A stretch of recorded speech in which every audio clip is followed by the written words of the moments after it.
Hello, welcome for what we imagine will be a compelling and thought provoking discussion about the book Vasudha Thozhur, Diaries, Projects, Pedagogy, 1998 to 2018. Published by SSAF, Sher-Gil Sundaram Art Foundation, and Tulika Books as the first in the Art Documents series, edited by Geeta Kapur. The panelists for today are Vasudha Thozhur herself, Deeptha Achar, and Indira, or better known as Indu Chandrasekhar, with Arshad Hakim as the moderator. I'd like to start by briefly contextualizing the book and introducing our speakers. In Vasudha's words, this book is a compilation of texts that were written as a response to different compulsions. As the title indicates, it contains diary entries, seminar papers, catalogue essays, and excerpts from a series of 9 books related to an extended project undertaken between 2002 and 2012. Woven together as they are, it is hoped that they create a narrative that exceeds the sum of its parts. I write as I paint, to break the skin of the everyday, to create ruptures that provide access to dimensions of life as lived through the practice of art. Diaries and journals are doorways to a kind of becoming that leaves little scope for obfuscation or concealment. They provide loops that one can enter at any time and still feel a sense of being in the present and in truth, despite its mutations and uncertainties. Art Documents, under the SSAF Tulika Books imprint, is conceived as a series of montaged texts and image documents, at once archival, contemporary, and contextual. Creatively introduced and edited, these books aim to present multifaceted forms of discourse where there is no single thesis and no necessary convergence of the vectors released in the process of inquiry. Geeta Kapur is the series editor of Art Documents, and Vasudha Thozhur, Diaries, Projects, Pedagogy 1998 to 2018 is the first book in the series. Born in 1956 in Mysore, Vasudha Thozhur studied at the College of Arts and Crafts, Madras, and at the School of Art and Design at Croydon, UK. Her practice is interdisciplinary but primarily rooted in painting. 2 grants from the India Foundation for Arts, Bangalore, supported a research project, the Himmat Workshops, which looked at ways of rooting art practice in ground and other realities, with particular reference to conflict zones. It involved collaborating with Himmat, an activist organization based in Vatwa, Ahmedabad, between 2002 and 2007. A compilation of the outcome, entitled Beyond Pain, An Afterlife, was exhibited in Mumbai in 2013 and New Delhi in 2015.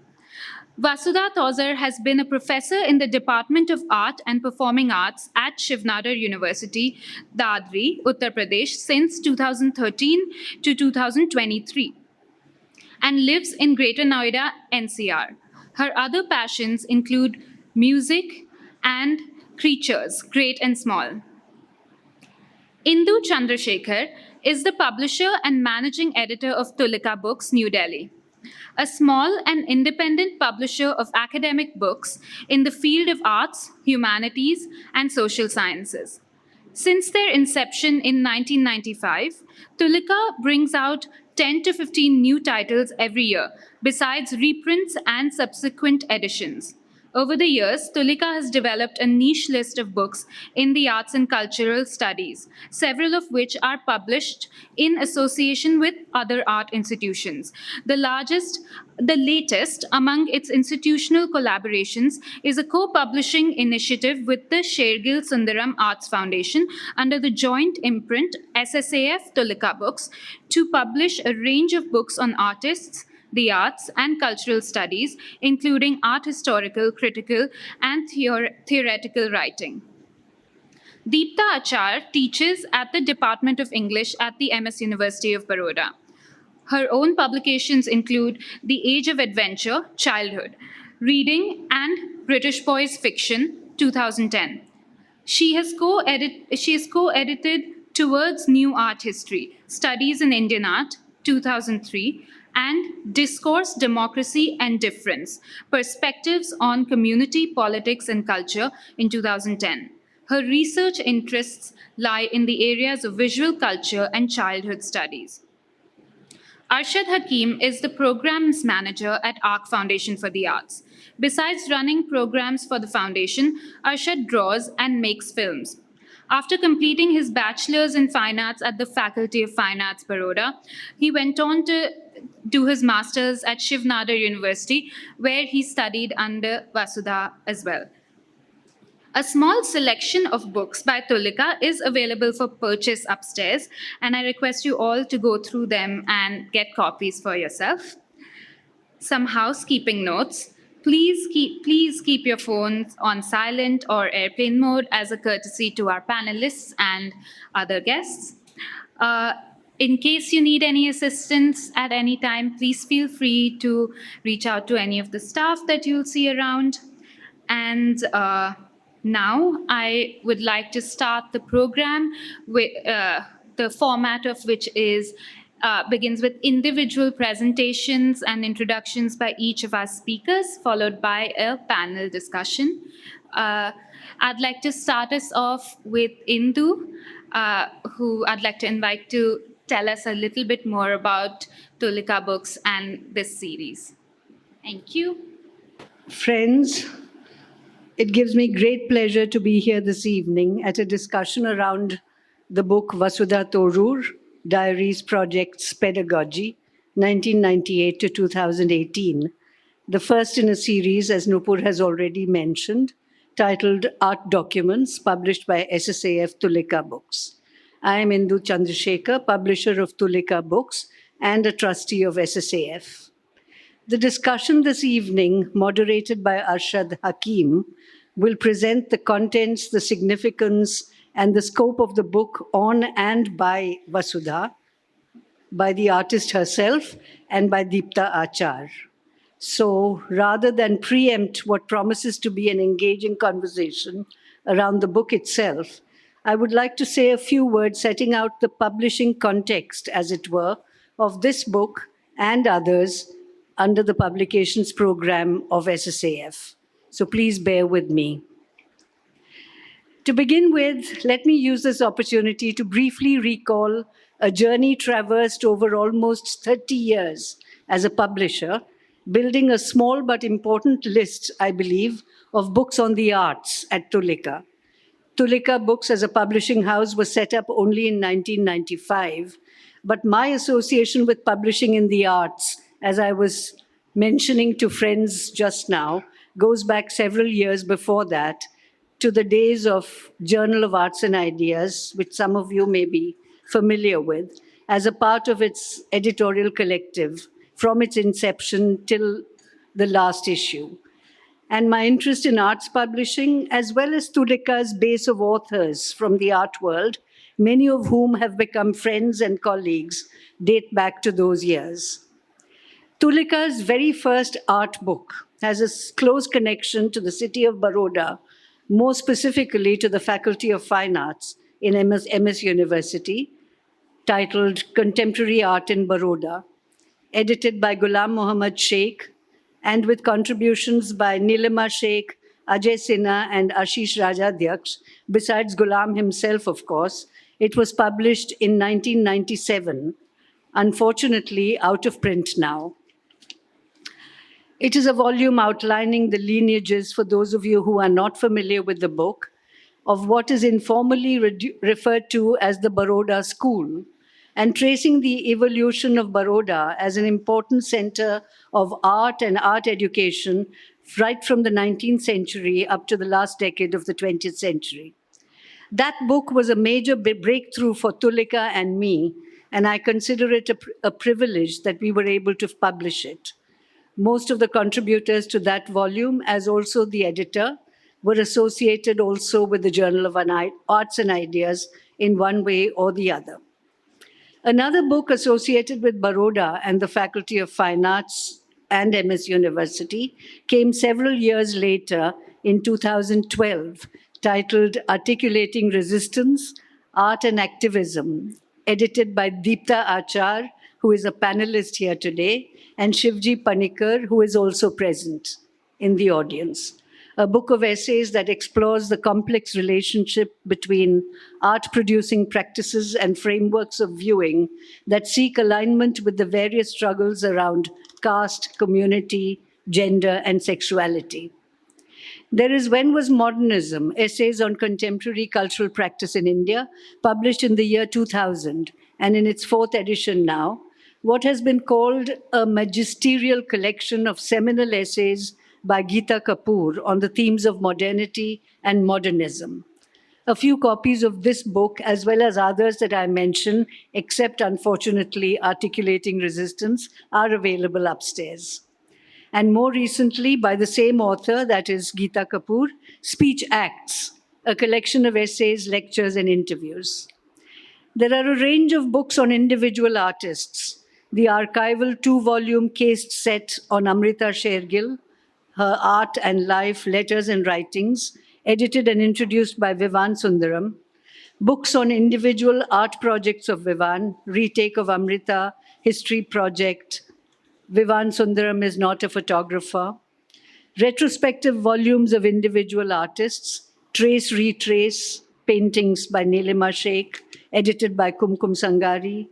Arc, Silt, Dive, the works of Shriba Chachi, edited again by Kumkum Sangari. At Home and the World, the Art and Life of Ghulam Muhammad Sheikh, edited by Chaitanya Sambrani. The list, therefore, is a growing one, and now you see the connections between Baroda and Tulika a little clearer.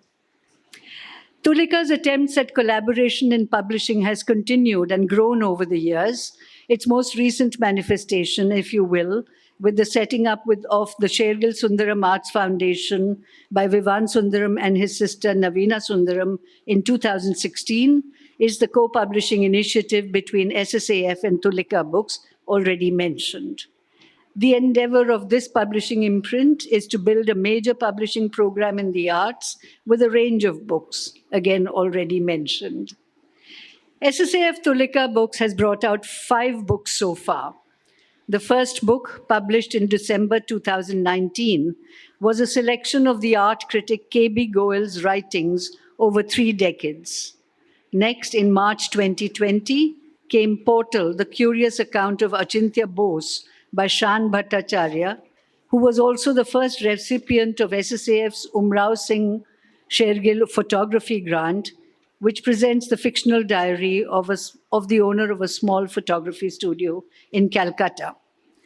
The series called Art Documents, of which Geeta Kapur is the series editor, was launched under the imprint of SSAF Tulika Books in October 2021 with the publication of Vasudha's book. The book itself I will not go into, but I would like to quote Geeta Kapur's note, a short note as series editor, to give you a better idea of the scope of the series, as it were. Art Documents is conceived as a series of montaged text and image documents, at once archival, contemporary, and contextual. The series, as contemplated and set apace, includes a book based on an artist's self-reflexive journals and pedagogical texts. The reference, obviously, is to Vasudha. Another on an artist's interventionist projects that take wing across myriad terrains, from political activism to perilous journeys.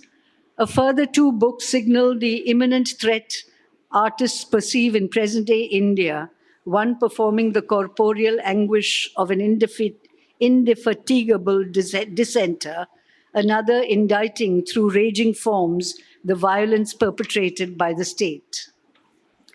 The series will engage with filmmakers' incursions into history, the mise-en-scène of filmmaking as locus for uncanny renderings of the contemporary. There will be objects that are specific to the art object, say a bare apparatus installed to give pause to techno-escalations, an anachronism within lens-based practice that offers the poignancy of a perceptual blur. The series will also traverse recurring sites of struggles, the activism of feminist collectives that have generated theatrical forms and radical iconographies, the contours of student protests within and beyond institutional mandates, artists' research on soil, environment, and sustenance framed by struggles within India's rural economy. It will investigate the ethics of representation in cultural manifestations of caste and labor and address issues of social justice articulated through art practice, critical inquiry, and forms of resistance. These are some ideas in process, others will unfold over the years.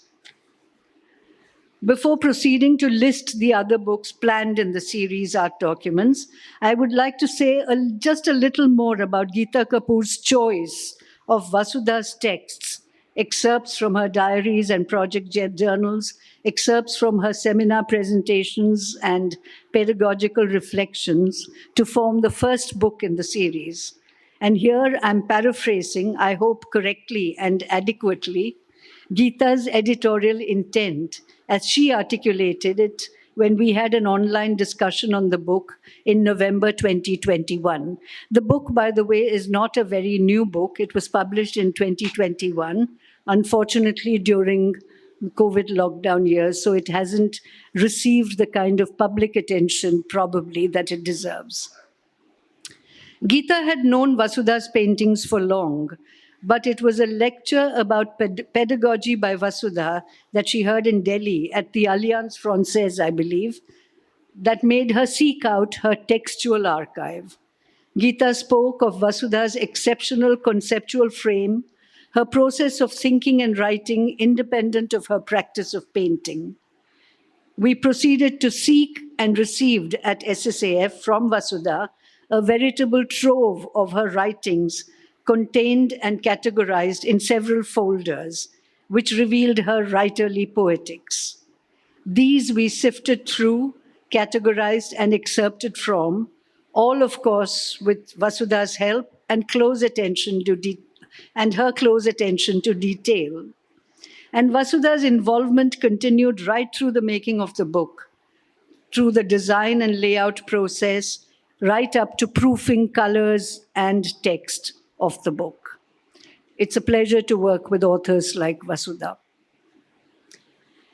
To return to forthcoming titles in the series art documents, they include 1, a book addressing the subject of social violence through the iconography of contemporary art, where we select the lens of visual artist Suresh BV, who is also a committed pedagogue. 2, a book on Tushar Jog's, somewhat in the sequence in which we hope it will appear, a book on Tushar Jog's Rocinante project, based on the artist's his journals and notes, and annotated, edited, and introduced by Chaitanya Sambrani. 3, one on the artist Inder Salim, focusing on his performative art practice.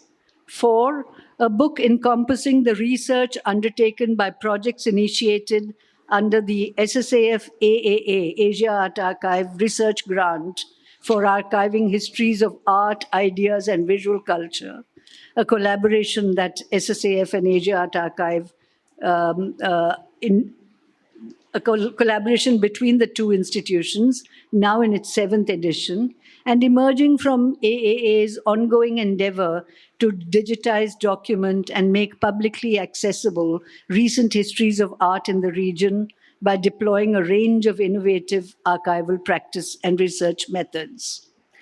5, a book on documentary filmmaking today, on the expanded documentary based on conversations with and writings by filmmakers, including documents and ancillary materials, responses to key films made over the last 20 to 25 years. These are some of the forthcoming projects, titles under the series Art Documents. The other 2 books already published by SSAF Tulika in March and June 2023, respectively, after Vasudha's book, are John Ghatak Tarkovsky, Citizens, Filmmakers, Hackers by Ashish Rajadhyaksh, and Kasoli Art Center, 1976 to 1991 by Bilinder Dhanoa. Again, a Baroda connection there. I will not speak more about the other two books. The books are upstairs for any of you who wish to take a look, browse, or buy. And I would end by saying this is but a brief glimpse into an evolving publishing program that we hope will unfold in exciting and creative directions in the years to come. Thank you for your patience.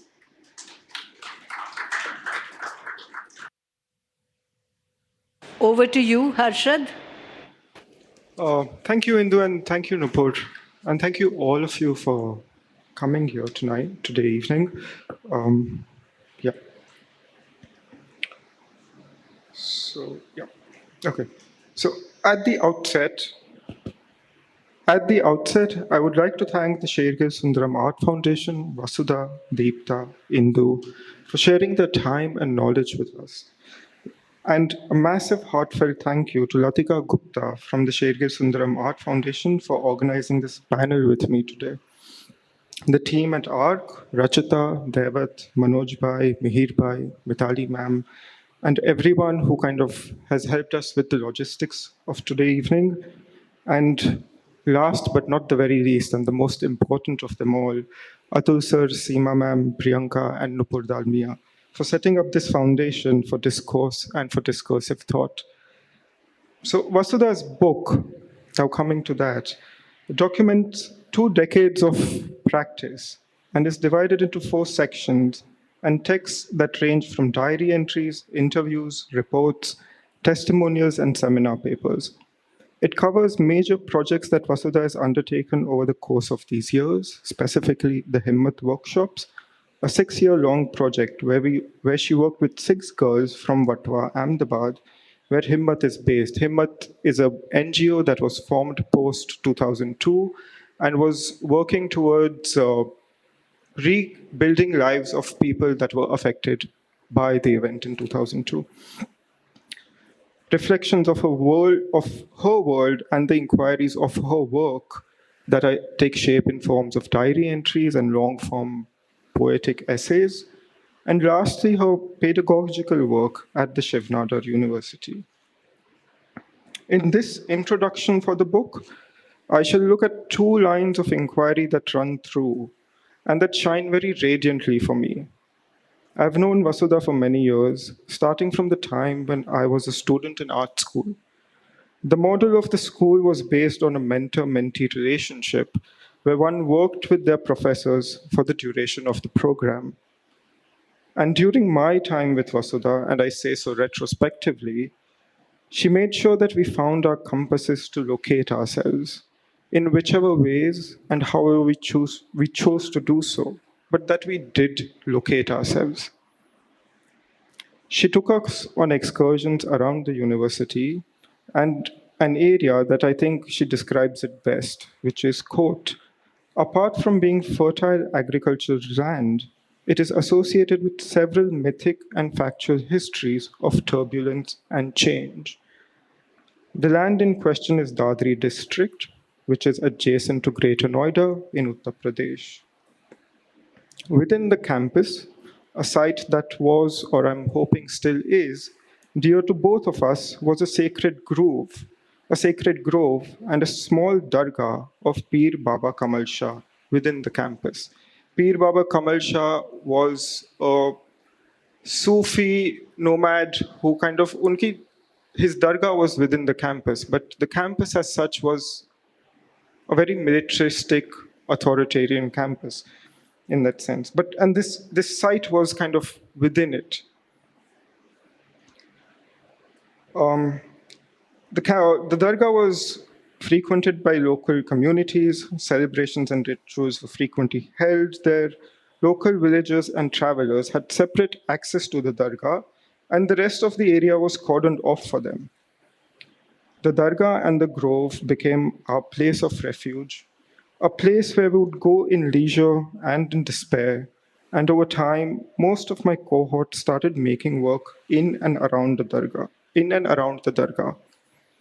It became a way of situating ourselves in a landscape that was changing at an incomprehensible speed, a place where the outside world was available to us in a close, gated campus. And over time, it became a place from which we formed our aesthetic and political formulations. Embedded within this, from Vasudha, we learned that not only was it important to articulate what we see in the world, it was also extremely important to form articulations of our own inner selves and to look at oneself closely, deeply, and with utmost scrutiny. As much as one looks outside, one also has to look inside. Be brutal with our intentions and ethics of making images, of living and negotiating a life through images. Within this book, there are long sections of her own inner speech, which locate her sense of humanistic ethic and a philosophical and a poetical outlook towards the world. The perennial question that image makers constantly tussle with, the ethics of looking, of showing, of representing, are deeply embedded within this. And the book lays out the inner mechanisms of how these questions Vasudha deals with. She's also been extremely generous in the book, and in a way that one can read the book would be to read it as a document of artistic method. Throughout the book, there are constant notes on how an image is arrived at, what are the elements in the image, what they mean for her, where she sees them or borrows them, and how, in many cases, elements and motifs that are worked start forming her own personal grammar towards making a world with paintings. The question of representation underpins all her methods. And to quote her, quote, "The ethics of representation is also uppermost in my mind, as is the need to represent in different ways at different times, impelled by real reasons for doing so. How does one speak the truth through images? Is it possible to detect falsehood? Is it possible for images to speak in a manner that does not feed upon the dark drama of horror, therefore impelling its creation? Is it possible to create an aesthetic that is not dependent upon surplus, that could still function in an absence of that surplus? One that cannot be appropriated or misused to create conditions that are in direct conflict with its aims, as it frequently happens in the political arena, for instance." End quote. Within the mode of representation and figuring out how she's doing so, she also delineates various aesthetic strategies. One major strategy that Vasudha really is very close to her is the form of a montage. Montage as in a very expanded sense as well, where one body of work is seen as one painting, as one narrative, instead of seeing them as various parts or various paintings. Within montage as a frame, the movement is implied from one frame to the other, and thereby, through this invocation, she also asserts linkages between the conceptual, the visual, and the temporal. And the temporal aspect over here got me very curious, because how does one show time in this movement? She accentuates it even more so when we start noticing fragments or sections of older paintings into other paintings. The passage of time is made visible in composing this sequence or this montage, as each frame is animated by a different set of events and circumstances, as a quote or a memory. We realize that the image that gets produced is by no means stable or static, but in constant reciprocal relay. And in her words, again, to quote, "It is recovery as much as discovery," end quote. While reading the book, I kept thinking of the words recovery, reconstitution, redressal, and repair, especially now where we are at in the world. What forms do they take? What surfaces do they touch? What shape does it take when one is redressing a memory? I quote a small section from an interview that Vasudha did with Monica Vahi, her colleague at Himmat. Quote, Vasudha, you'll be returning to Delhi soon. How do you feel about that? Monica Vahi, I'll definitely miss all the fun. I think that I think that from this kind of despondency that was there even a year after the riot to now when they're exercising their freedom and actually looking for fun, I think that is the spirit I love the most, which drives me to continuing working here. When I watch films about Gujarat or any kind of tragedy, what I feel people miss out on, or they always tend to look at people that have been victimized as victims forever. Because they tend to relate them through that incident or event or whatever. I feel that the fact that they can seek happiness and or have the spirit to enjoy themselves and have so much fun, that spirit should be celebrated. Definitely at Himmat, whatever happened or whatever happens, when it comes to fun, they know that this is the place, this is the space for them to find it. That is what I'm going to miss the most. I haven't had as much fun with my friends as I've had with them. They are so bindas.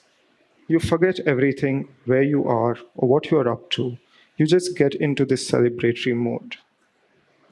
At WSF, for the first time that night when we checked all the 3 stores, this is quoting an incident where the 6 girls that Vasudha worked in, sorry, I'm cutting this, where the 6 girls Vasudha worked in, they went to a stall and were selling their products that they made during the course of the workshop. And this is a retrospective retelling of that incident. At WSF, for the first time that night, when we checked all the 3 stores, we'd sold everything except a few odd pieces. They spontaneously broke into song and dance. I've never seen anything like that. They were just so overjoyed. There was this spirit of, we've done it. This is the first time we've displayed our work and we've sold everything. My God, it was beautiful. It was at night, everyone had gone, we were all packing. Of course, there were no clothes to be packed. The women were all divided amongst these 3 stores at different places on ground. And finally, everyone came together to count the money. Kitna bacha? Kiske stall se kitna bacha? And they were trying to compete with each other. It was amazing. It was something about their energy. Nobody said anything, and they just broke into song and dance. And they danced, and they danced, and they danced. It really touched me. And it is also because of their being single that they are able to participate so freely in the way that their married friends may not be able to. You remember, Vasudha, when you came there, to the window to Gujarat at WSF, that space that spoke about what had done in Gujarat during riots. There was a sort of commemoration of pain all around. These women did their little dance right there in that very space. They got the watchman who was there to click their photographs. They also acted out for fun instances of how they duped customers into buying defective pieces. It was such a joyous, joyous movement to infuse that space, which was commemorating their tragedy, with a sense of celebration. Things go on, and people think those who work with issues or communities somewhere have been able to create such spaces and acknowledge that in spite of pain, in spite of whatever happens, there can and there will be such moments. End quote. Thank you. I'll hand it over to Vasudha, who has a very beautiful presentation for all of us. So thank you. Right.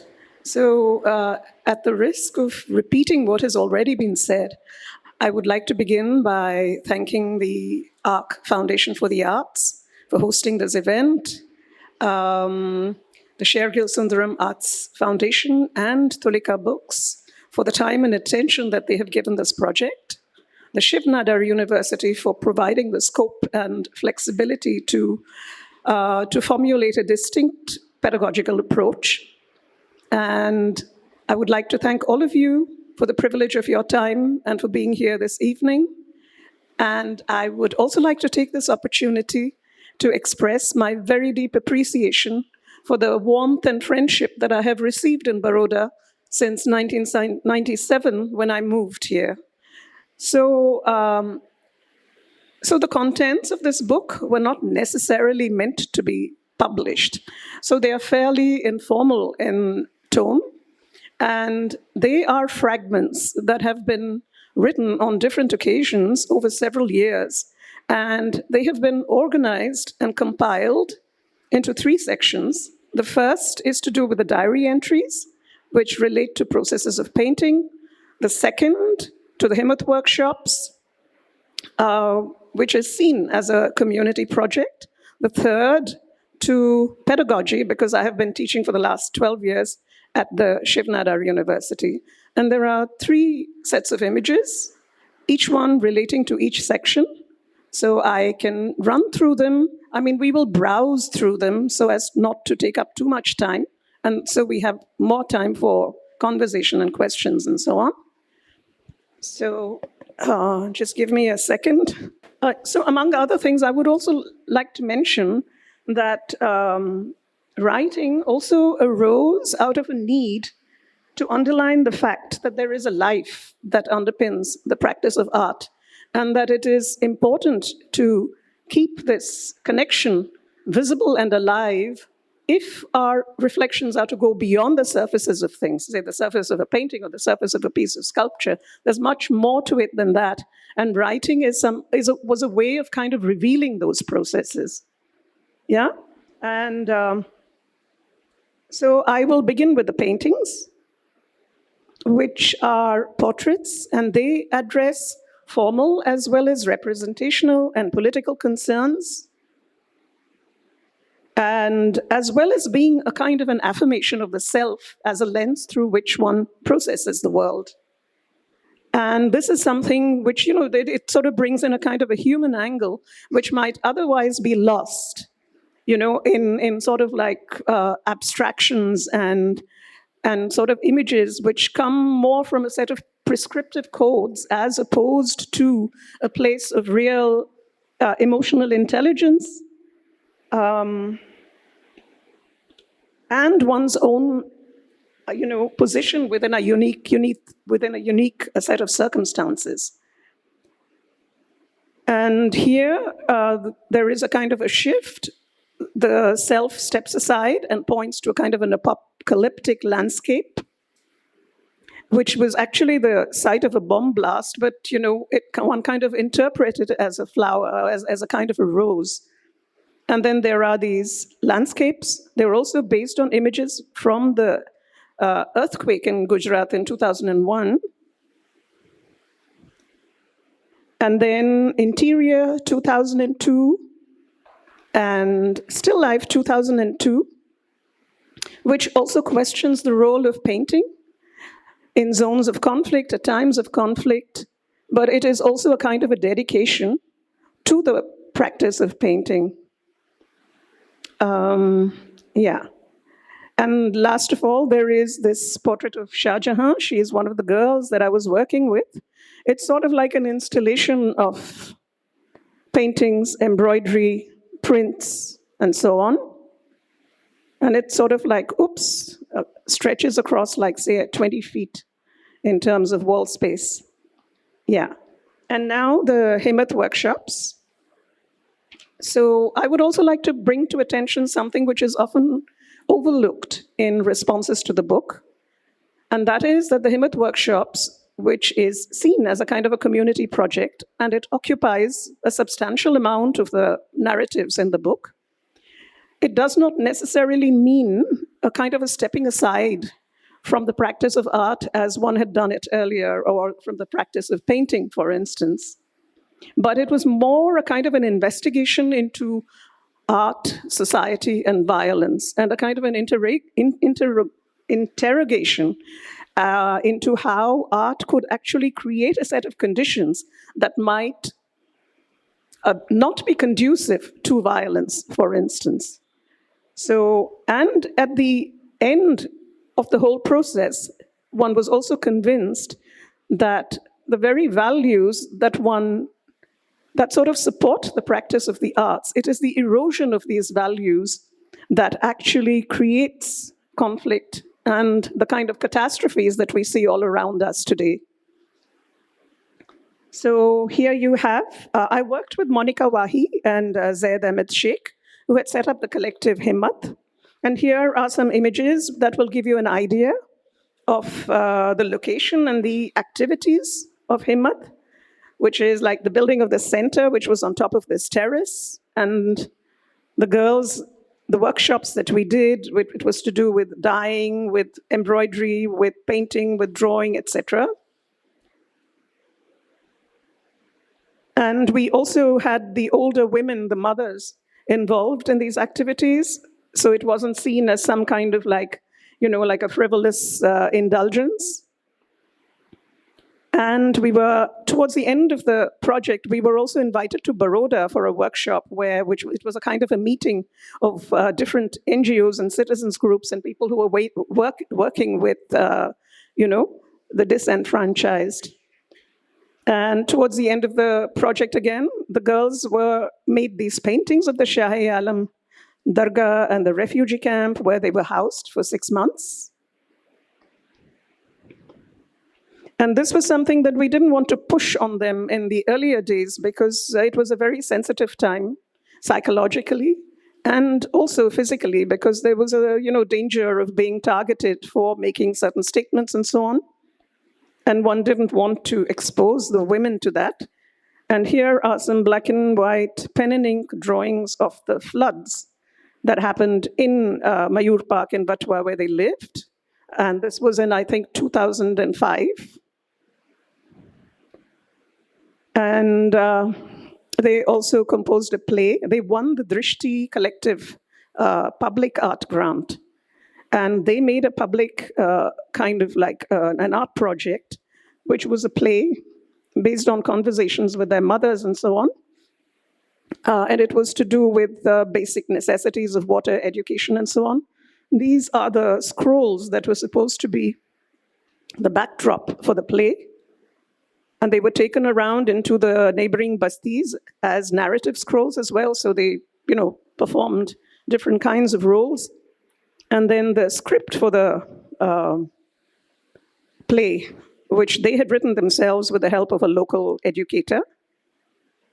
And when the project was done, there were many invitations and possibilities for displaying the work at different venues. And the most comprehensive of these displays was probably at Bombay in when was this? 2013. These are the kind of mock-up models that we made prior to the exhibition, because there was a large amount of material that needed to be organized in order to make it coherent and legible to an audience. And Vishnu, my son, who's in the audience, he helps me do these models.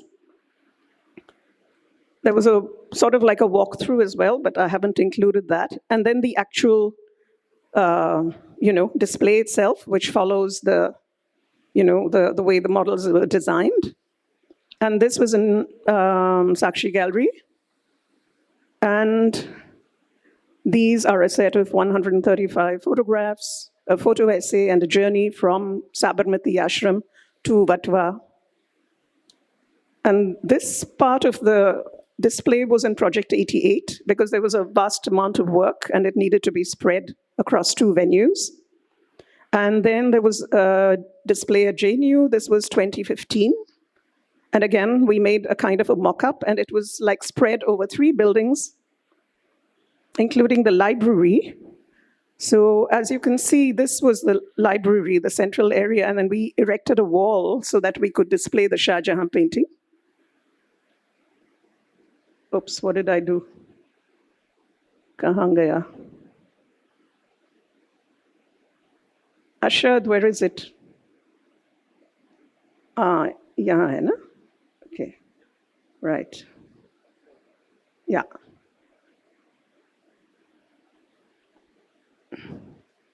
And also what happened was towards the end of the field work, the women in the group began to receive housing compensations, financial help from the government. And then the usual kind of infighting began, and the original group kind of like broke up. Though Himmat still exists, it has an office in Vatwa and works in a very structured manner, whereas earlier on we were kind of just improvising as we went along.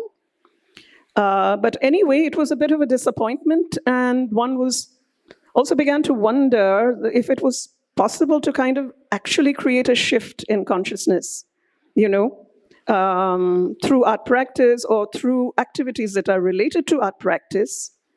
And it also seemed that perhaps pedagogical processes could actually help towards creating a kind of a public conscience that could be embedded in the everyday, as opposed to waiting for a kind of like an event to happen before one experiences a change of heart. Is it possible to actually develop it and on an everyday basis, and be kind of very attentive to the sorts of things that one saw around us that needed to be guarded against in order to prevent the occurrence of the grand tragedy. So this is the Sacred Grove.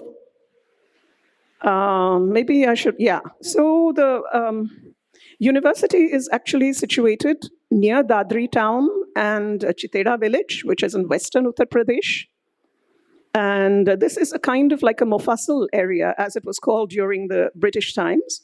Mufassal as in Mufassal, undefined.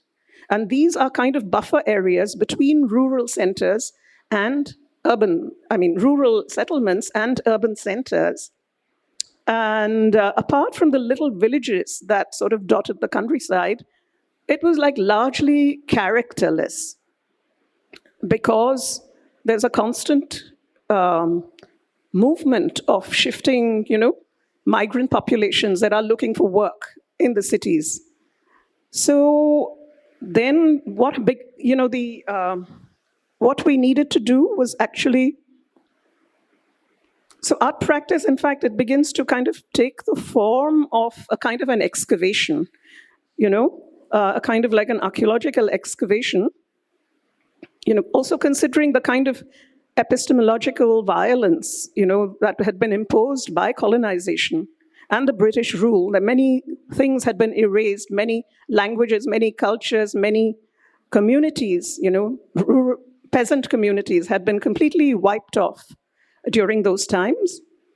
And so is it possible to sort of recreate a certain map, in order to bring those lost elements back into view?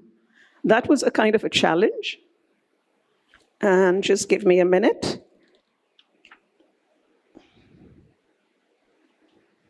So another, as Arshad also mentioned, the campus lies along the Grand Trunk Road, which is a historical road stretching from, say, Afghanistan to, Chittagong or wherever. So, it has also been the site of several kinds of, apart from events related to the fight, our recent struggle for independence, and also mythologies and conquests, and there's any number of stories, any number of narratives, images that are floating in the air, actually, in order that one can actually work with, and to understand them within our current context. So, so what happens is, in the absence of markers and formulated texts which could actually create a certain context for pedagogy, the land itself becomes a kind of a text. And the land is knowledge, because it exceeds classification and encompasses all aspects of living, thinking, and acting. And you are able to perceive all of this in an unfiltered manner and to come to your own conclusions, as opposed to sort of depending on other texts to actually, formulate one's own position in the world. So, so this is the sacred grove that Arshad spoke about. And here you have, it is within the campus. There's an old well, probably about 300 to 400 years old. There's a shrine, and there is the dargah of Pir Baba, Kamal Shah Baba. And there are communities that come there to worship on a regular basis. And here, so there you have a place which, talking about an investigative kind of a process, and talking about learning from the land, you have the perfect system, a perfect kind of an ecology which protects, not only protects both human and non-human species, because one is not allowed to cut the trees or hunt or anything like that. In addition to actually demonstrating a certain kind of a syncretic possibility for different religions to sort of coexist. So here you have the Grand Trunk Road, that is yet another site. And then it leads to Meerut, and this is St. John's Cemetery, where many of the British, actually probably all of the British soldiers that were killed in 1857 are buried. And this is an exhibition, it is a curation that sort of brings together all of the projects that the students did. And it was shown at the SNU Galleries in 2024, around this time, actually, 1 year ago, which was my last semester there as well. So art in the field, context, and materiality. And again, we went through the process of actually organizing the material before the exhibition. It took about a month and a half because it's done with a great deal of attention to detail. And this is the entrance to the gallery, the curatorial note. And there you have one of the walls that I composed, and this is how the entire exhibit is composed, wall by wall, and then inserted into the 3D model. And Arindam Manna is one of the students that has actually very closely followed the kind of cues that were coming up during these processes of kind of moving around in the countryside and so on. So he worked on the Grand Trunk Road, and this is his work.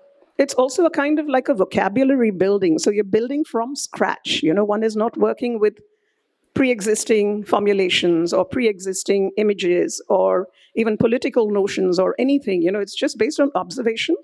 Put it all down and then see what begins to form.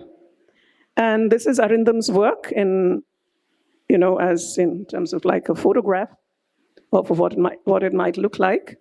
And gardens, landscapes, wilderness, because landscapes were very much part of where, what we did. And so these were all the students who were kind of involved in this particular, in working with this particular area. And again, the way the walls are composed, this is Kriti Malini's work. She worked on cyanotypes and text and photographs. She wrote rather beautiful poetry as well. And this is the way it looks in actuality. This is Gurdeep Brar's work, and he was working with, the wilderness, as you can see, and decay. And this is Rohan Dumbre's work. He worked with photography, and these are photographs of the wetland landscape. And this is Veda's work, and then Deepanshu Joshi. Okay. So we still have a little time left. No? Shall I go on to language, etc.? Yeah. Before I go on to this, I would like to read out kind of a short excerpt from something that I had written about the pedagogical processes that I follow. So it's basically students create projects around locations and sites, but it is important to point out that these specific contexts need not manifest in overt ways, nor do they carry grand and overarching socio-political narratives which are beyond our power to either formulate or shape. Rather, these sites enter visual vocabularies as material fragments and traces, which are the real carriers of these histories, active elements that enable viewers to probe into and go beyond the obvious and beyond what they have been told, to follow these threads as paths or forensic evidence that could be used to create different propositions and frameworks. So,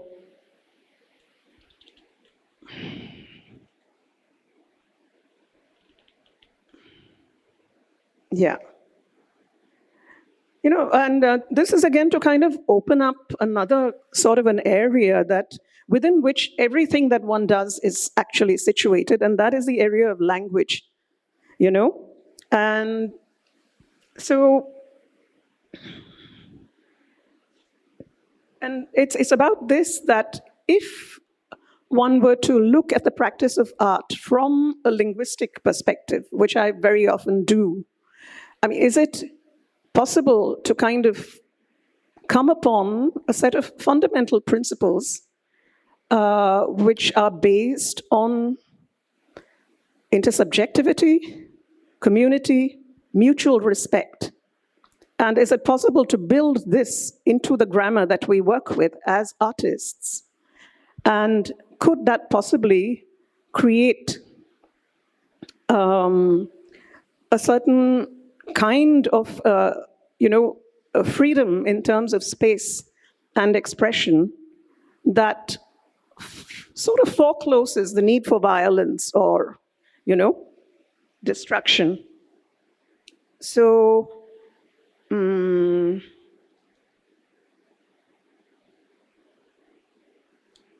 and here I would like to show you another project which is kind of related to what I'm just saying. And that is, it's called Listening Post. But before that, to begin with, to go back to writing and how it all began, it is, right, script has always been a kind of a visual element that I use in my work. And basically, these are symbols that are traced from my children's sketchbooks and notebooks, of course, when they were very little. And they are painted on pieces of plastic and printed on the surface of the canvas. And they are preserved and reprinted again over a period of several years. And as one does so, they begin to morph into form because of the buildup of the paint and the ink.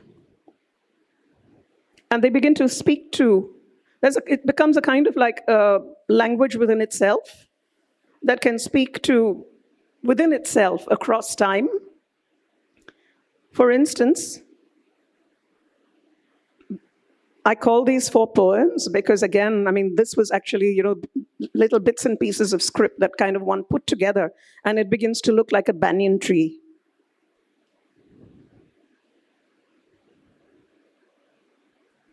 So from being, script turning into image, then it goes back into being a poem, which is like back into text. These are about 9 feet high. And then we made these set of listening posts. There are a set of 8. And they provide kind of supplementary material to the displays, of paintings or whatever it is that I might be doing.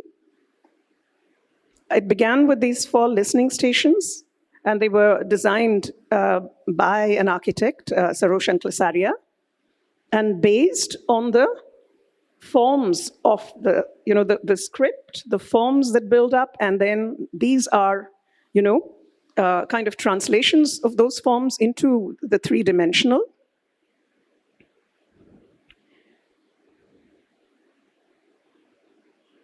They are sort of displayed at several, they're kind of part of different kinds of display.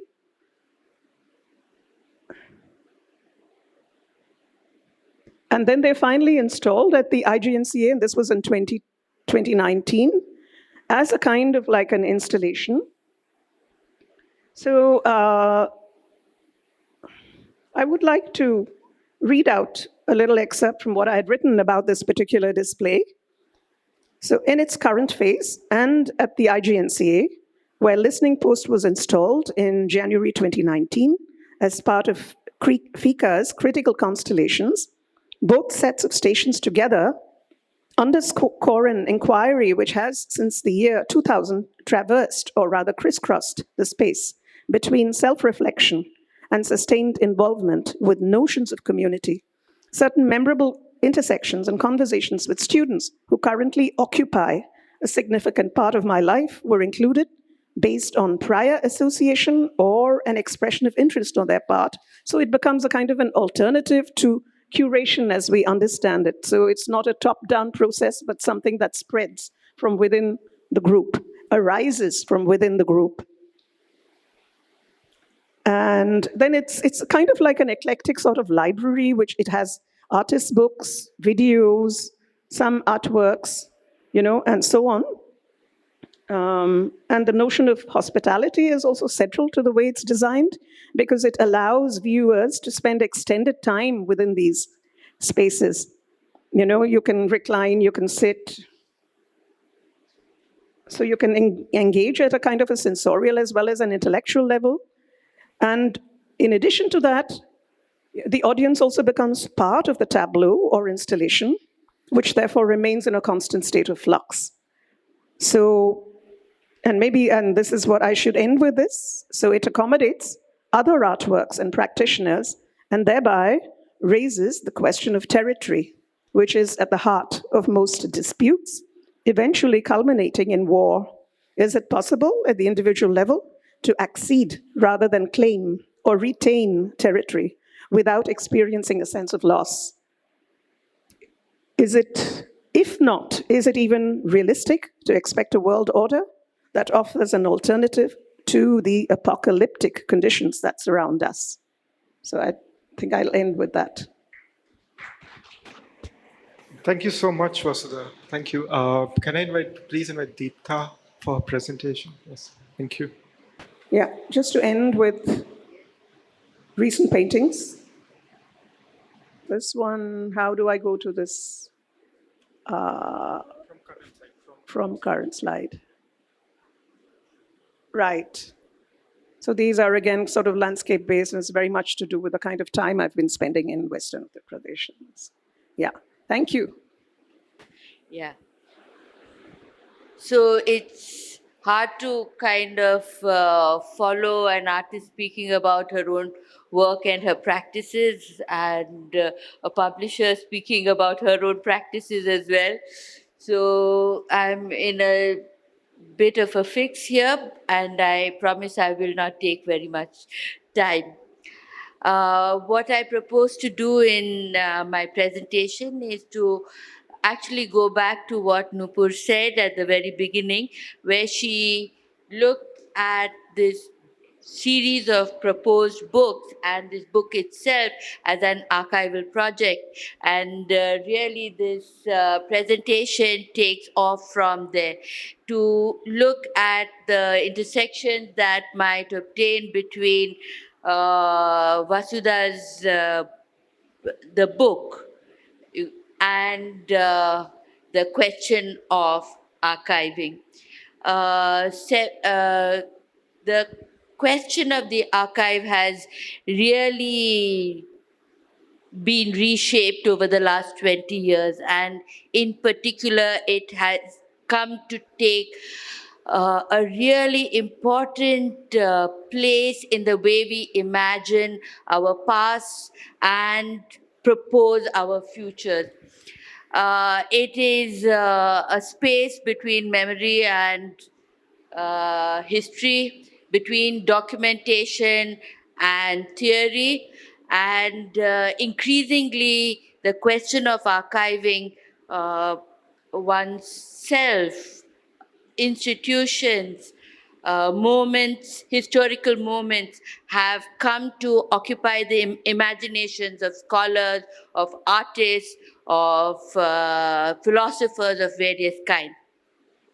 So the archive is really no longer a repository of preserved documents, but rather it is increasingly seen as a set of discourses, a system of discursivity that governs what can be said and how statements are formed, transformed, and valued within a given culture and period.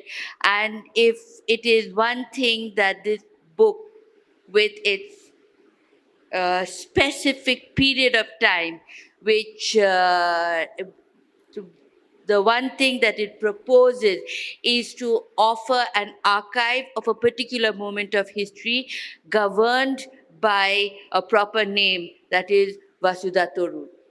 A more common notion of an archive is is that it is a repository and a collection of artifacts. Indeed, this is a collection of artifacts,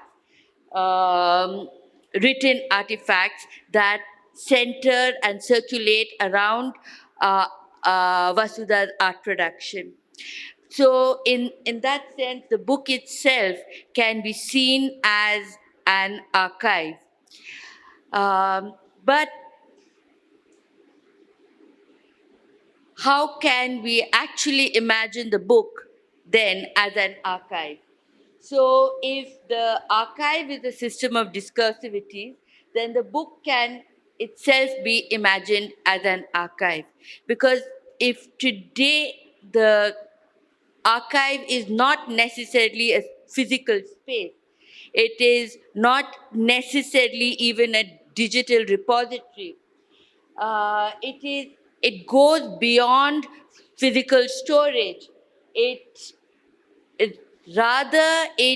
gestures towards ways of knowing the world through the material and objects at hand. So what organizes the archive is not the things itself, but processes of choosing, processes of organizing, and what are the rules and the ideologies that are at play when you organize the material that you had. So, for example, I would speculate, and I do not know this, but I speculate that the material that Vasudha's written material would be far more extensive than what is published in the book.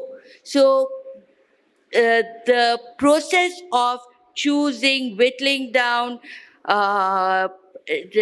organizing the book is in fact a process in which and through which the book actually turns into an archival space. And you can see the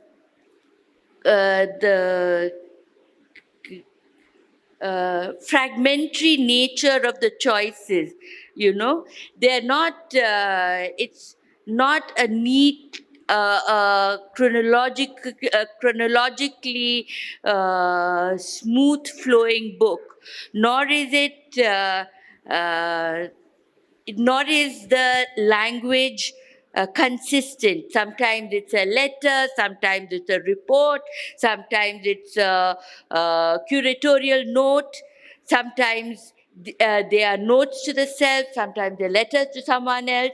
So the kind of random selections which are put together and organized under certain heads is a process of the archival.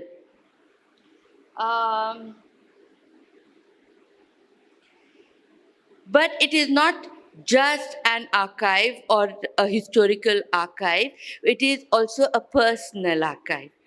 The book is named Vasudha Thozhur, Diaries, Projects, Pedagogy. So what governs the book is the person around whom this archive is actually circulating, which is whose understandings of writing, of whose understandings of the links between the textual and the visual are being argued out in the form of its choices. And the mode in which this book feeds into a larger project is yet another aspect of how the person, the archive, and a historical moment actually come together in a particular way. So if the archive is a place where documents and other materials of public or historical interest are preserved, what is preserved in this book is governed under the sign of the self. So it is governed, although it is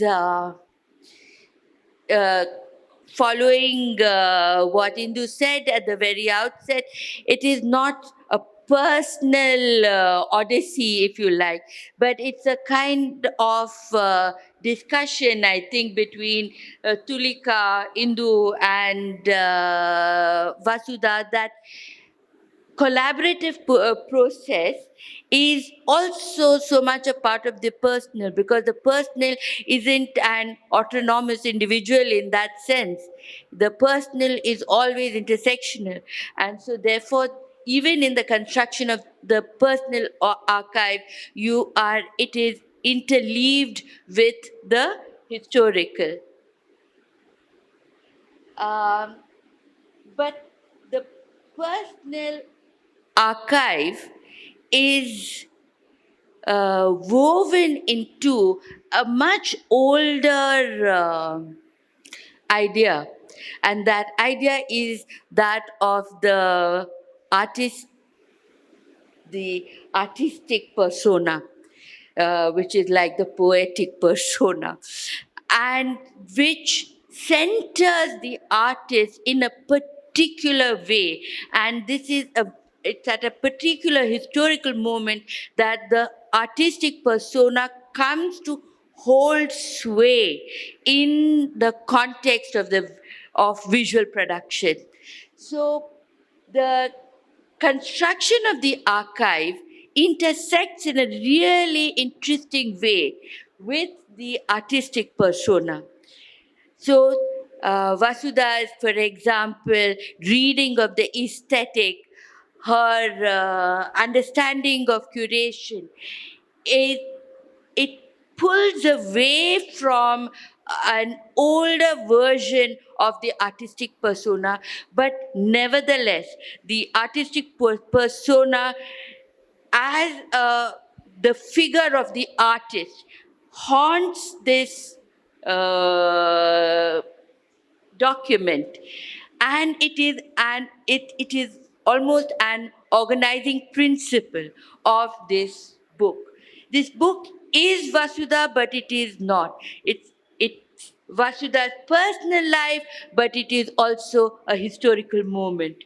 So, and it is in this fragile relationship of these two that this book acquires a great richness. What I will do in the last 3 slides is to offer far poorer images than the ones Vasudha showed, which refers to the question of self-presentation in the context of the book. So the first one, which is far less beautiful than what Vasudha showed, but it is taken from the book. It refers to a particular self-presentation of the artist, singular, but surrounded by writing, and in unintelligible writing, but nevertheless writing as mudra, writing as stigmata, writing through those multiple script forms that are used over and over again, as Vasudha has just shown. But the question of self-presentation, which circulates around the book, is quite interesting, because over here you see her alone, separate, autonomous.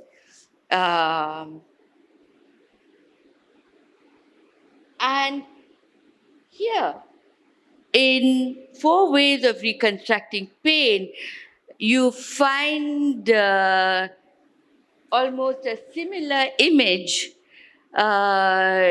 resituated in a larger world, and the specific meanings that the earlier image offered is complicated, and complicated through the offering of a context, which is wider than what we saw earlier.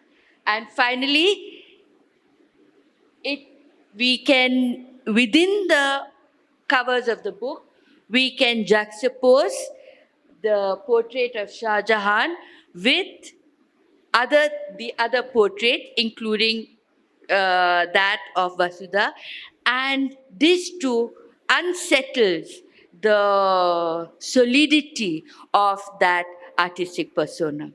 And I think it is a book that helps to unsettle that historical figure in that way. And I think with that I stop. Thank you. Thank you so much, Vasudha, Deeptha, and Indu, for very illuminating presentations. And it's a tough spot to start asking questions right away, but I shall try. I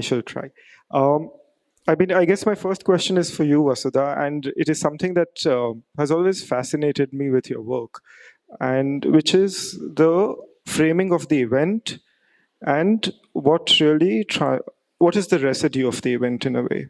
And I'll take two examples. One is definitely the work that is done in Himmat post 2002, and the paintings of yourself and of the girls that were made as one instance.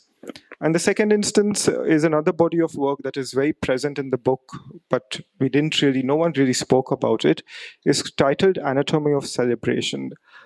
Just to give you brief context, the work is again a series of photographs and videos that is based on the party plots in Sama. And this was done at a time when it was a very new phenomena in Baroda to have such party plots, where the stage was kind of set up and dismantled overnight, and kind of in a fairly, in a fairly macho way. And they were very large, very loud, etc. So, and you have that as an event as well, where the event is a celebration of a wedding, of anyone's wedding, and how the celebration tends to go violent.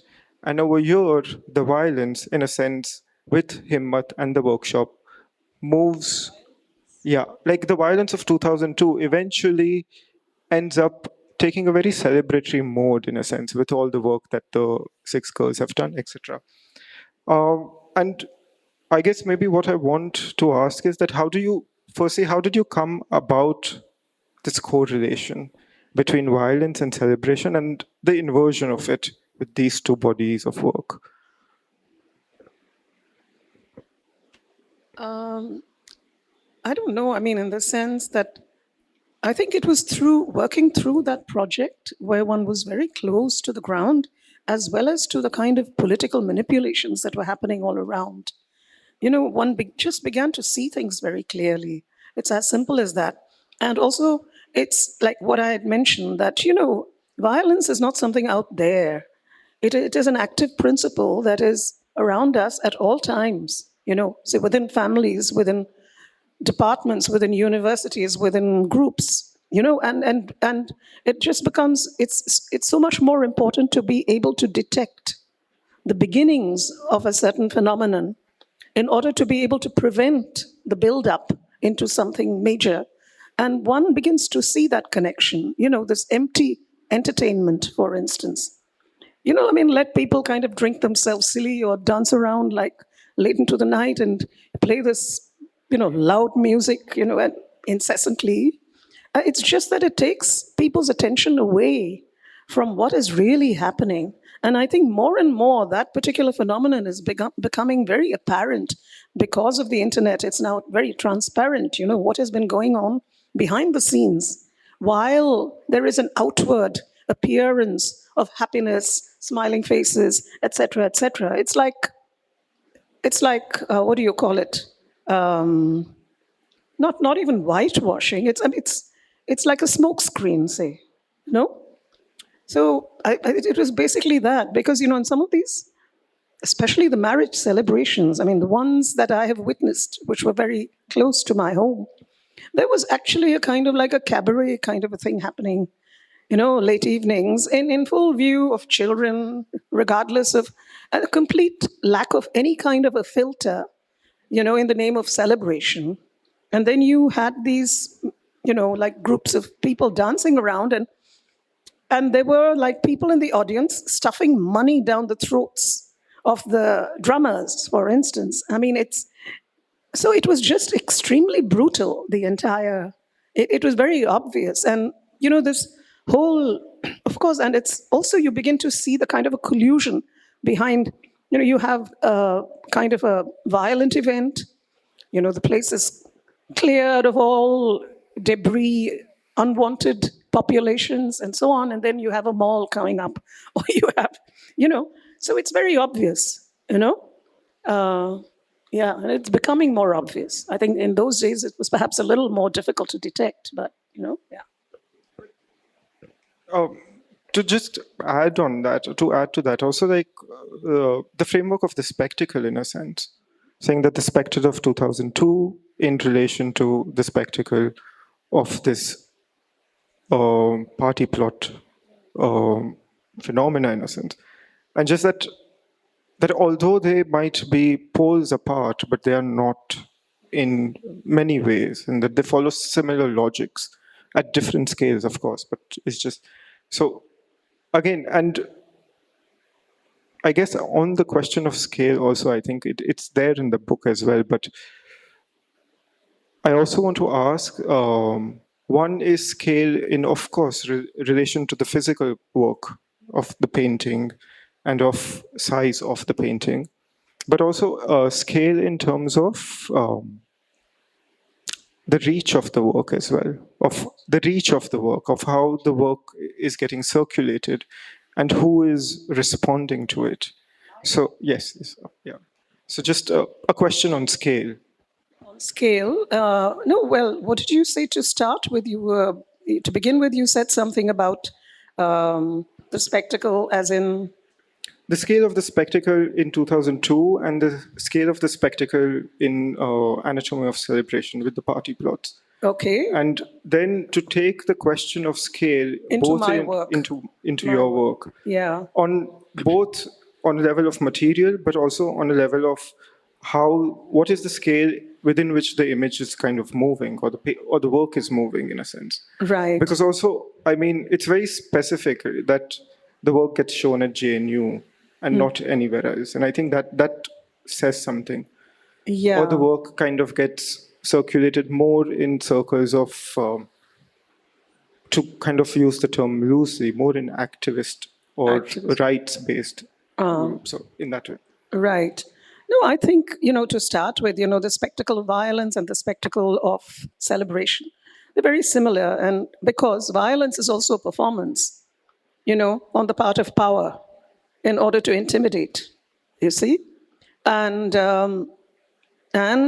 celebration is the smokescreen that provides a certain level of well-being, if you would call it that, I mean, or a certain level of false well-being in a situation that is catastrophic, And I mean, that we know, even the kind of things that are happening on the internet and so on, it's all very apparent. And the second question was scale.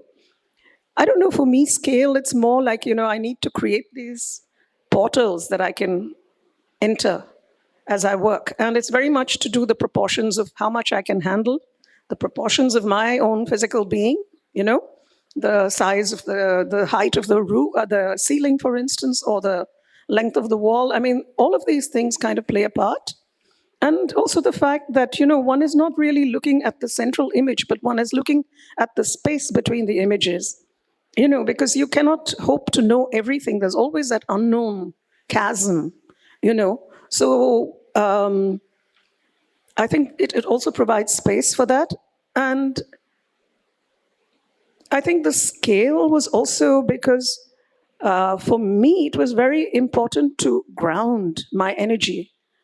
So it had to be a kind of like a practice that would happen every day. You go into the studio, you work through the day, and it's very labor intensive and so on, because it just helps you to retain your sanity. And if again, talking about the grammar that underlies everything that we do, it also enables you to kind of think in depth about those kinds of things. No? Yeah. Actually, I'll move to you, Deeptha, and kind of also try and link Vasudha's presentation, saying that at one moment in time, the word excavation was kind of invoked. And my question to you is that would you see the archive as a form of excavation, the building of an archive as an excavatory process in a sense, where you would go, dig, reorganize, and thereby build it in a sense? And yeah, so maybe I start with there and then.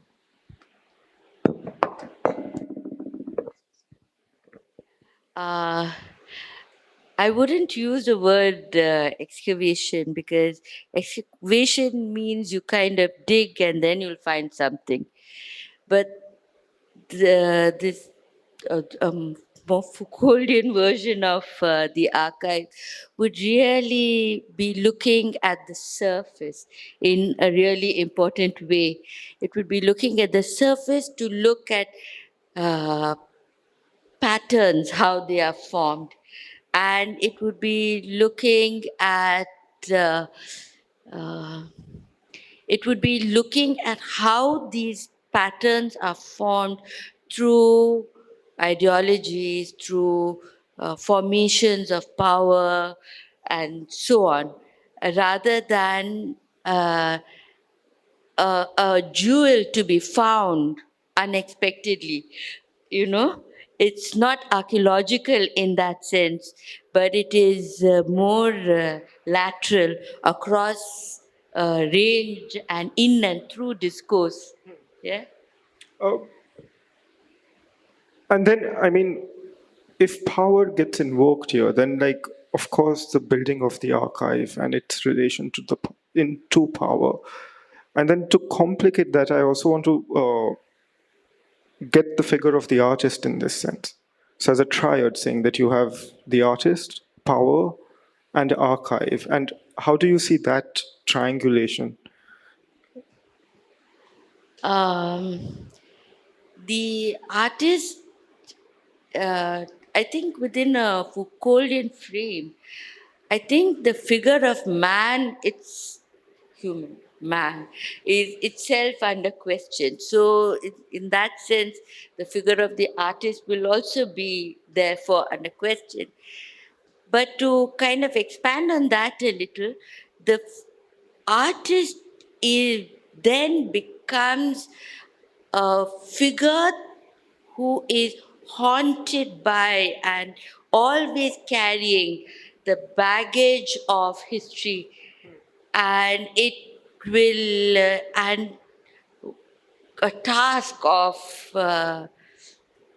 those who are working within this framework of art would perhaps be to kind of engage that historical baggage uh, to dismantle it, to rebuild it, to rework it. Yeah. So in that sense, the artist is not seen as the fount of a creative impulse in a simple way, but something that is always in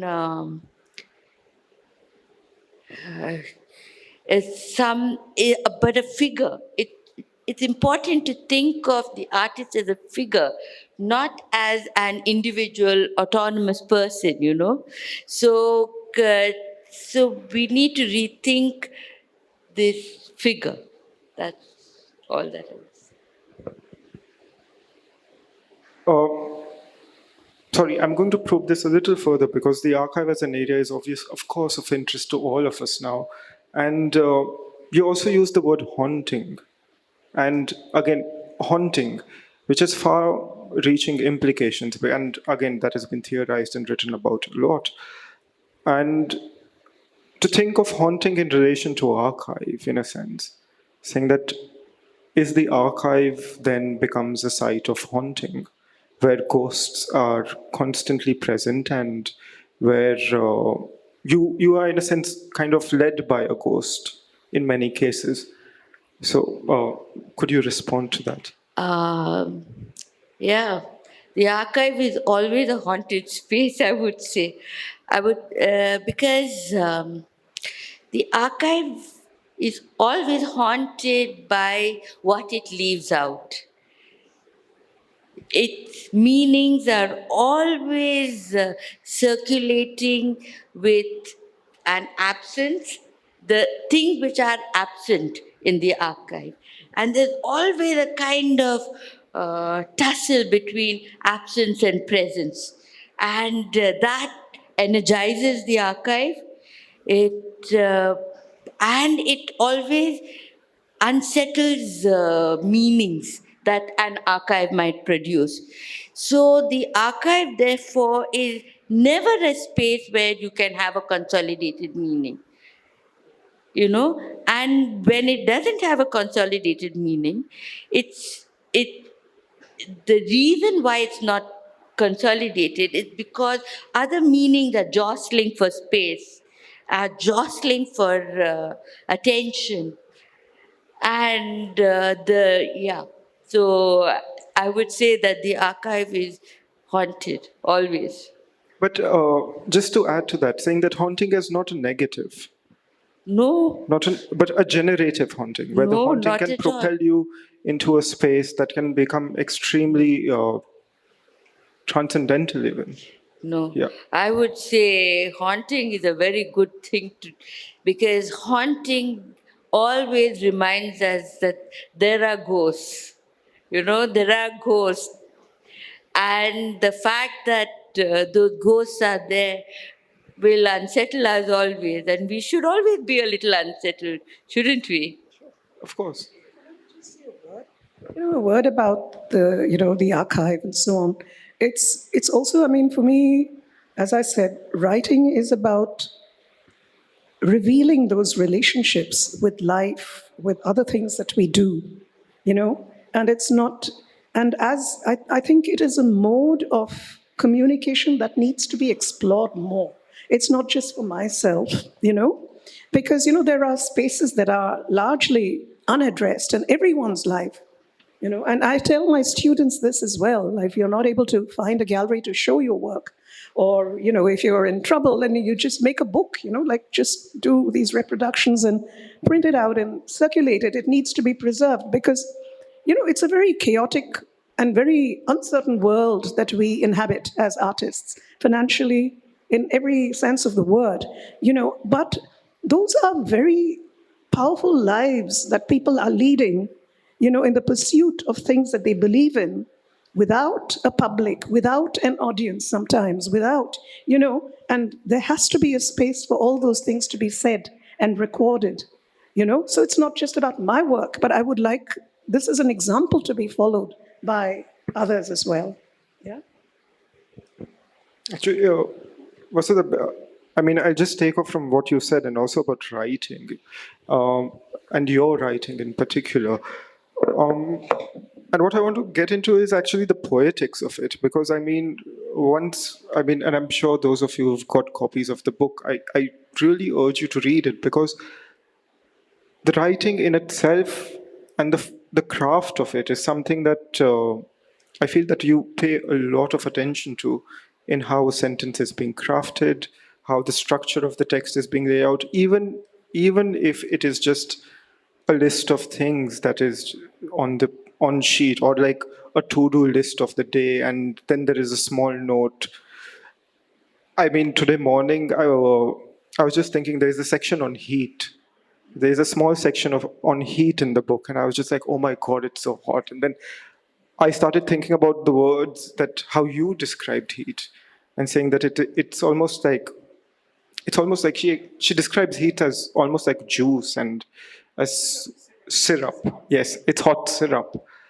and just to then think of it, and then you have an image over there. And this move from, and you do say that, there's a very clear movement from writing to painting, back again to writing, and that circulation of it. But just on the poetics of it as well, like, I want you to elaborate on that. Actually, the writing is not very consciously done. It just happens, But with the editing, I think I take great care to make sure that what I say is relevant to people. And it doesn't get so personal as to be completely irrelevant, So that's one thing. And poetry is something that sort of, not that I write poetry, just, I just write things down. And at some point, it seems, okay, now this might be interesting. It might want to share it with someone. So, but the whole thing of editing as a craft is, I think, very important, because for me, as I said, I've said it in other conversations with you, that whole crafting of something that you want to put out in a public space, it is a mark of respect for your audience, and I think that is extremely important. Yeah. I guess the other thing to kind of, that again, while seeing the work, I kept thinking about, was affective relationships. Sorry? Affective relationships that get formed within the work itself, through the montage, or through like how images get paired with each other. And it functions on the level of affect, where and again, that has been theorized and written a lot about, of what affect can be and what it can do. But that also happens in the writing. It's saying, because at one point it moves from a diary entry to a report. And as forms of writing, they're poles apart. One is extremely personal, the other is extremely formal. But yet you see a continuing thread of not just the figure of yourself, but also of the craft of how the word is written, in a sense. Yeah. So to kind of loop it back again, like just the place of affect, or like if we can also use the word emotion, and how does that fit into the larger collage of things? I understand what you're saying about the different kinds of writing, but how does affect come into it? I'm not Because clear about it moves seamlessly. To me, it didn't matter if it was a report or your diary or a proposal, because it just moved too seamlessly for me. I think the juxtaposition makes that possible, perhaps, because you have the reports that are juxtaposed with, say, diary entries, which are far more personal. And just that difference, brings out, I think, certain qualities in both, perhaps. Would that be the case? Or maybe Indu could also jump in here and... Sorry, no, I was about to repeat what Vasudha said. I think it is in the crafting and juxtaposing of different kinds of texts that there is not just a flow, but there is a certain meaning that emerges which is beyond the individual meanings of those pieces of text. And that, I think, is masterful editing. And I personally think Vasudha is a masterful editor of her own texts. She doesn't really need, no, I mean this. She doesn't need, that whole process of sifting through the volume of your writings, Vasudha. I'd almost forgotten it, but it comes back to me now. And then we kept making demands on you. Bring it down, pare it down, sectionalize it, categorize it. And she did a marvelous job. And I meant it when I said she's a publisher's dream to work with as an author, because not all authors get that. Not that they don't have similar content or similar meaning to convey, but they need the help of a publishing, an editor much more. Whereas I think it's innate in Vasudha's writing skills. And that process of making the book, therefore, became that much more interesting as well as revelatory. at a certain level. Yeah.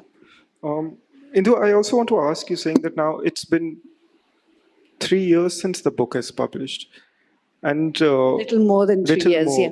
What is the life of this book? The life of all books is forever.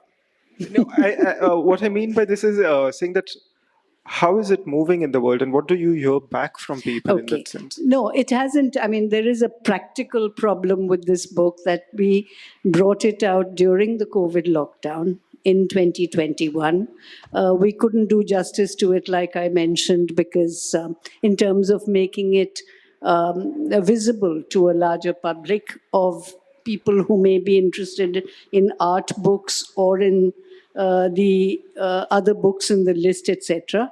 Although we had an online discussion, which personally I think probably reached more people, because a physical event in Delhi can only house about normally 150, 200 people, whereas that online event, but I'm not so sure how many, for instance, in Baroda, how many people participated or listened into it. I don't know, Deeptha, whether you were part of it. So there was a pragmatic difficulty of reaching that book across, visibilizing the book, as it were. But, some books are slow to pick up. We don't ever give up hope. Art books, on the whole, it's not a developed genre in publishing terms in India. Retail outlets have very little space for genuinely good art books. They have a lot of space for illustrated books, what are called coffee table books. So it's a way in which publishers like us, independent publishers, have to work very hard to create taste in readers, display, have events like this, discussions, and then maybe the entire book chain will come around to recognizing. I mean, I don't want to go into the woes of the publishing world, but I hope I've answered part of your question. Thank you. Maybe we'll open it up and take questions from all of you. I mean,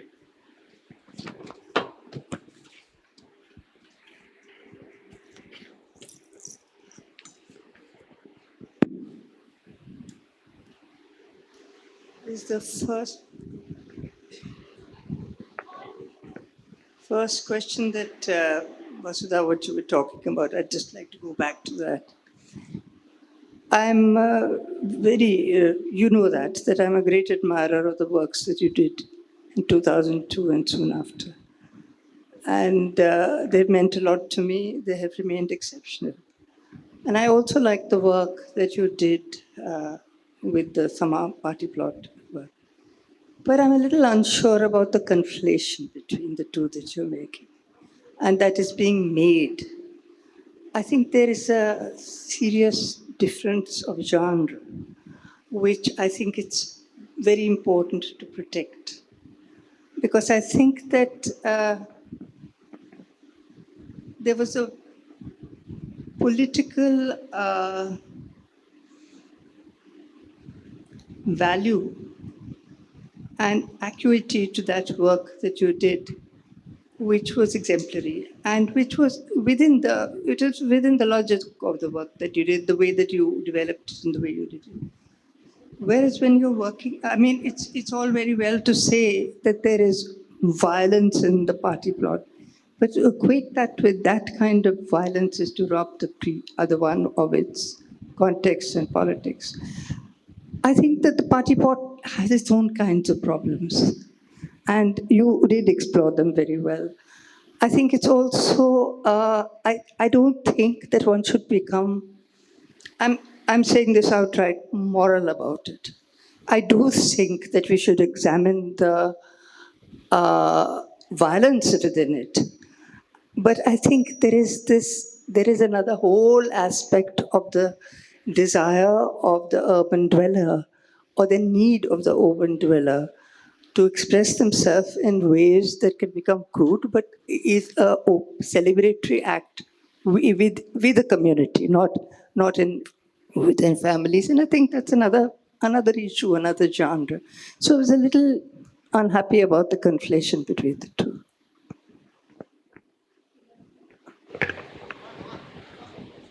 Hello, yeah.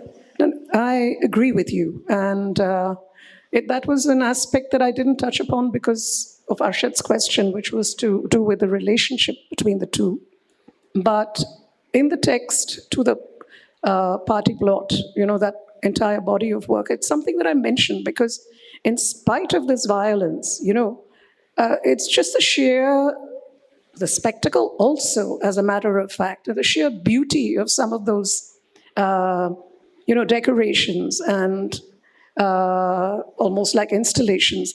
It's something, there's a kind of a desire for a sort of an epiphany, in every community, I think, which expresses itself regardless of other things, regardless of the violence as well. And in that, one sees a certain kind of a hope, But, it's not like, okay, they are kind of these party plots, it's terrible. It's not, it's just one instance where one was able to see a kind of a relationship to how these small acts of violence, it's like a kind of like a graph, You start with a place that where it is not too evident, but it is slightly evident. And then it kind of escalates, maybe as you move towards a border area, it escalates into a huge spike, but I'm kind of interested in tracing that graph, as a matter of fact, mentally. So maybe I didn't express completely, what the work was about. So, no, but I do acknowledge that need for that epiphany, that need for some sort of an aspirational, what do you call it, culmination, which one can see. And yeah, it's like sort of the sacred and the profane kind of a relationship, So that's how I would answer the question. Yeah, thank you.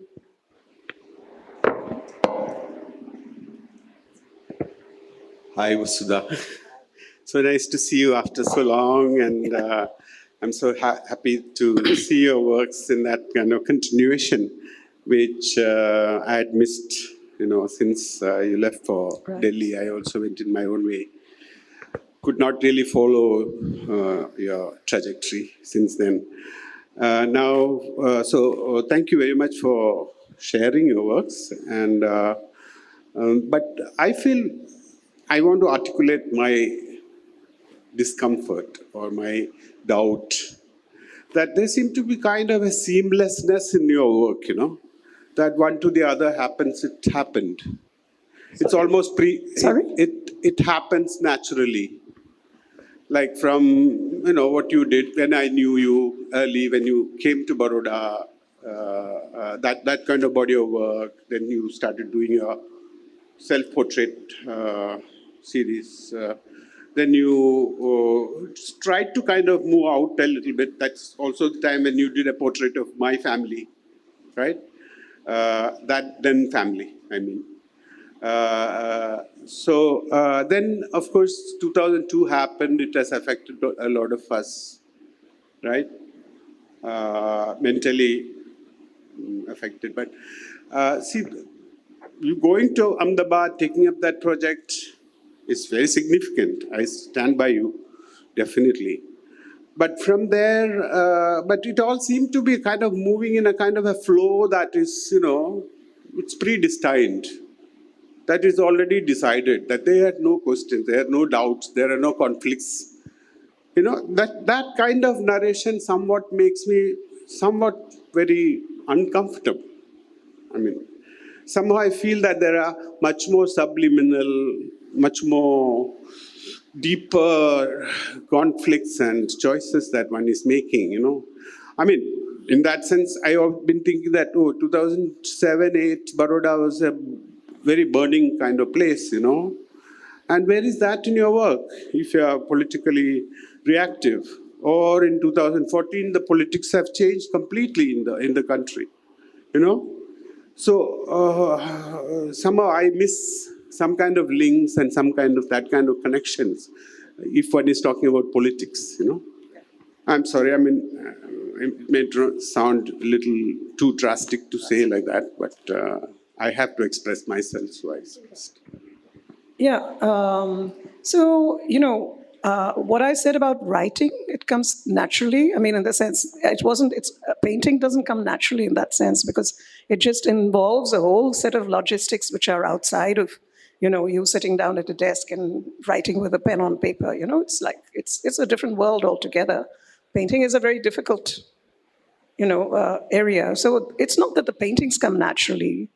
And there have always been many, many doubts. And I think all those doubts are sort of like expressed in the book, But to state something which is very obvious, I suppose, it's also when one is doing a presentation, you have already arrived at a place where you have connected certain dots which perhaps you were not aware of earlier on. So therefore it seems like it's all tied up very neatly. But while the work is in process, it isn't. And another thing, you see, the thing is like the project, and it took a long, long time to work around it. One is not reacting from event to event. It is just not possible for anybody to do that. And I'm not taking on that role of, somebody who sort of talks about every, it's just within the capacity of an individual. And the fact that this project itself took a very long time and it was a very taxing sort of like, set of demands. And what I also found that at every point that I showed the work, and I've showed it not just in galleries and JNU, but in many smaller venues as well, including Hati Singh Gallery in Ahmedabad and some peace festivals, etc., through over several years, and each had a different kind of an audience. One was taking note of all the kinds of responses that one was receiving.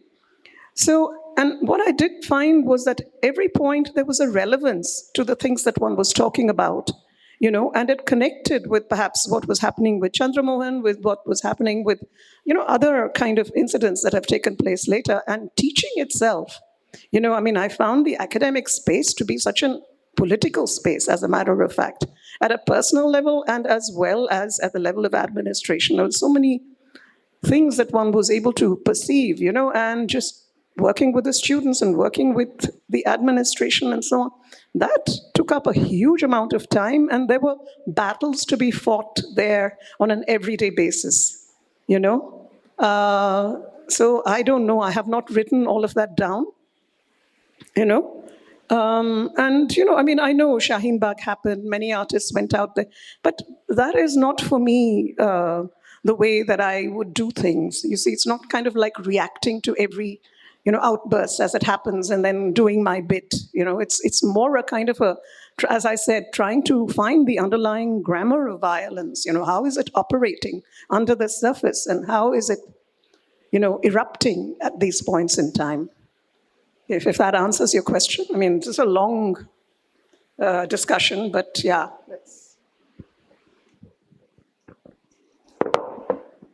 Good to see you back, Vasudha. I've seen your work, perhaps, even before you came to Baroda. I followed your work ever since. One thing which I have always felt is that you are basically a painter, and you have never ever shied to say that. And even when you deal with political subjects and activist subjects, you have always felt that painting still can hold the ground and address these issues. At a time when artists were moving out of painting and embracing other kinds of languages, which you witness on a day-to-day basis when you are a pedagogue, you're teaching you have gone back to your studio and worked on large scale, I would say almost classical, works. I was just wondering, whether you have felt any kind of contradiction. I haven't, but whether you had ever felt any kind of self-doubt about the kind of contradictions, which perhaps one can cite in the way you want to bring telescope, two different kinds of, attitude, two different kinds of, attitudes. And as far as the painting is concerned, I can also think that, you see, when you think of archival materials, when you think of research-oriented, work, there is certain kind of a pattern in which, artists, work. You may be making references to photographic images, which you do, but there is certain kind of interrogation of paint. There is certain kind of scale you work, which has no gender connotations. Because a lot of artists, perhaps even mistake your work as work by a male artist, because there is certain kind of scale in which work, physical scale in which you work. I was just wondering whether it all can be, traced back to your Madras school, college days. I don't know who were your teachers, perhaps Sandan Raj, perhaps Bhaskaran, perhaps, Muniswami. I can't remember, any other. So I would like to know a little bit about your painting practice, why you think that it is still relevant and how it got instilled in you, which you still carry with you. Yeah. No, well, I guess it was like, of course, in the College of Arts and Crafts, it sort of follows the old model of all the government institutions, where you have, like large studios and workshops and facilities where, with model studies and so on and so on. And those things are things that I value very deeply because it gives you a tremendous discipline over your craft, And so drawing was always something that I did very intensively throughout the years of my, my years at the art school. And I think then I went abroad and came back. I don't know. I mean, in terms of scale, there was always this, this kind of an affinity with trying to work on a large scale, basically because it's that whole thing of being able to completely lose yourself in it, in a sense, So that happened. And I think when I went abroad, of course, one is exposed to so many different kinds of painting and so on. I was very interested in the neo-expressionists, for instance, and especially the work of the German neo-expressionists, the Neue Wilde. So that kind of like a very gestural, very, with dark lines and so on. That was what I was interested in doing at that point in time. And that is how it sort of developed, It's yeah. I don't know, have I answered your question? I mean, Thank you so much, Vasudha, and all three of you for such an engaging panel. My question probably applies to all three of you and actually builds on a lot of what's being discussed about sort of multiplicities of roles. So I'm actually pretty curious about how in the context of this book, it functioned between the three of you, Geeta and Vasudha, because, we've talked about Vasudha as the artist, occupying the role of an artist, of course, a pedagogue, also sharing writing that is formal and both personal, later to extend Deeptha's metaphor, perhaps as an archivist, and then also as an editor, as Indu mentioned, or an organizer. And then, we think of Geeta, who is an art critic herself and a critical theorist who is, working as the editor. And then, of course, with the publisher, the decision to actually pursue the project and how it worked. So I was just wondering if, I was just curious about how the roles seem to overlap, but how it actually functioned between the three of you. Thanks, Nupur. Also, please let me take this opportunity, it's something I missed out on, to thank the Art Foundation for bringing us all together here in Baroda.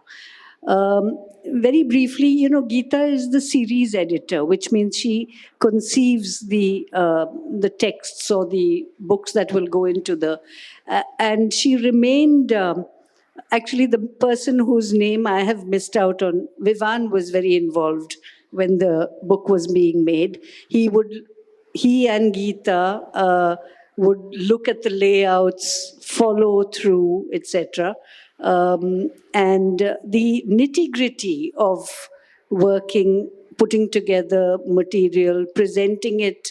Vasudha would come to the office on a regular basis, was done with the editorial team of SSAF, such as it exists, and Vasudha herself, and the designer. The designer was Suhani Arora Sen, and she was very much part of the process. And and that's how we make most of our books. Art books especially, in very close involvement with the author or the artist, the designer, and the team that exists. And we all kind of share the donkey work, let's put it that way. Yeah, well, I think this interchanging roles is something, again, as I said, if there's an underlying grammar that kind of holds it all together, you can do anything. And there can still be a certain coherence in what one does, And also, I think it's a question of a different kind of a filter that you apply to what you do, depending on the circumstances that you're operating within, and the kind of audiences that you might have, or what the requirements might be, of the situation. So there is that necessity to kind of, if somebody wants a report, it needs to be a report. But at the same time, one needs to also expose that there's a softer side to that narrative, Just to add a little bit, continuing from Vasudha's response to Shivji, making a book, writing a book, putting together the materials for a book from an archive that you have is a retrospective act. And to that extent, the absence of ruptures, breaks, immediacy, urgency in terms of the structure of the book. I'm not talking about the content or the meaning of the texts within the book, could be explained by that you're looking back at a practice, whether it's textual practice or visual practice, and trying to make sense of it and putting it across, disseminating it to a wider audience. And I think that's what Vasudha was doing. Indra, do you want to ask a question, Indra? No? Okay. Okay. Thank you. On that note, we will close. Can we please have a big round of applause for Vasudha, Deeptha, and Indu? Yes, and to you, my audience, thank you. Thank you for being very patient and very engaging. Thank you so much.